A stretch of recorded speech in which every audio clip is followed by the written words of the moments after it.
श्री हिंदी में आप सभी का बहुत बहुत स्वागत है। कोहिनूर हीरा का इतिहास और इससे जुड़े रोचक तथ्य। कोहिनूर इस दुनिया का सबसे कीमती हीरा है।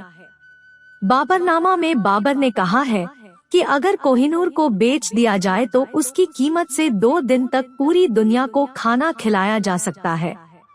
आपको जानकर हैरानी होगी कि आज तक कभी कोहिनूर हीरे का सौदा नहीं हुआ और न ही इसे बेचा गया, बल्कि यह एक राजा से दूसरे राजाओं और सुल्तानों को मिला और अंततः राजा रंजीत सिंह से ब्रिटिश हुकूमत ने हथिया लिया।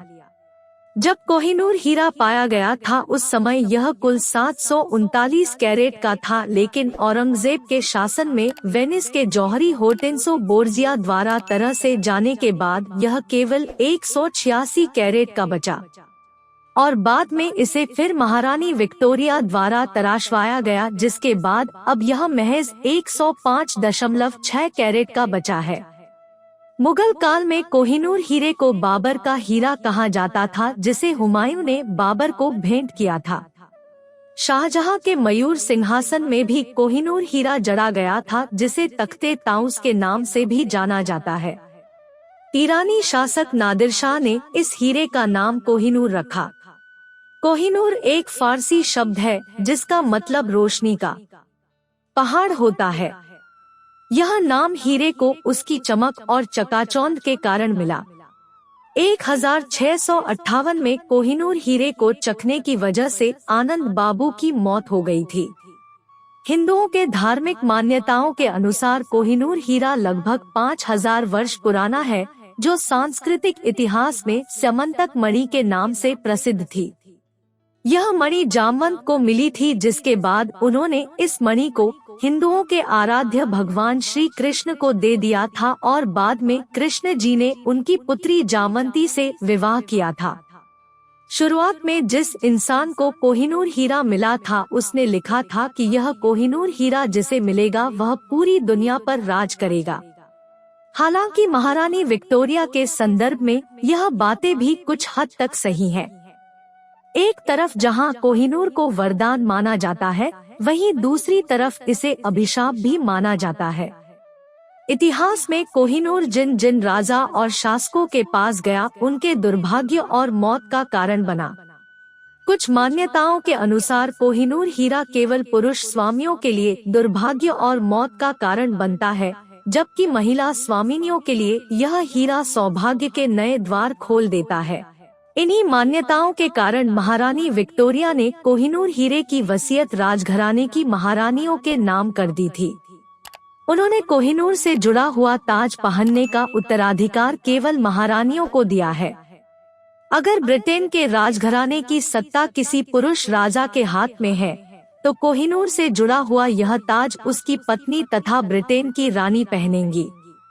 कुछ रिपोर्ट्स के मुताबिक अगर कोहिनूर हीरे को इस समय बेचा जाए तो उसकी कीमत लगभग 150,000 करोड़ रुपए के करीब होगी। इस समय यह बेशकीमती कोहिनूर हीरा ब्रिटेन की महारानी एलिजाबेथ द्वितीय के ताज में जड़ा हुआ है। कोहिनूर को लेकर अलग अलग देश उस पर अपना अधिकार जमाते रहते हैं। आज से कई सालों पहले पाकिस्तान के प्रधानमंत्री जुल्फिकार अली भुट्टो ने ब्रिटेन के प्रधानमंत्री को एक खत लिखा था, जिसमें उन्होंने कोहिनूर हीरो को पाकिस्तान को वापस देने की बात कही थी। पंजाब के राजा रंजीत सिंह ने कोहिनूर हीरे को भगवान जगन्नाथ के नाम दान किया था।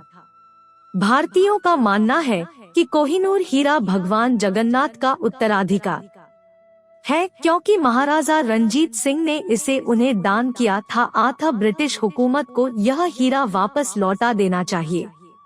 महारानी एलिजाबेथ द्वितीय की मौत के बाद भारतीयों द्वारा कोहिनूर को लौटाने की मांग काफी तेजी से उठ रही है। ब्रिटेन के बहुत से इतिहासकार भी यह चाहते हैं कि कोहिनूर हीरा भारत को वापस लौटा दिया जाए। माना जाता है कि बेशकीमती कोहिनूर हीरा दक्षिण भारत के आंध्र प्रदेश के गोलकुंडा खान में मिला था।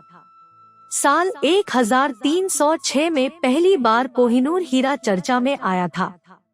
कहा जाता है कि अहमद शाह अब्दाली के पौत्र और तैमूर शाह के बेटे ने कोहिनूर को हासिल करने के लिए भारत पर आक्रमण करने की योजना बनाई थी, लेकिन तैमूर शाह के दूसरे बेटे मोहम्मद शाह द्वारा ही उसे बंदी बना लिया गया और कारावास में रहते हुए उसकी दोनों आंखें निकाल ली गई।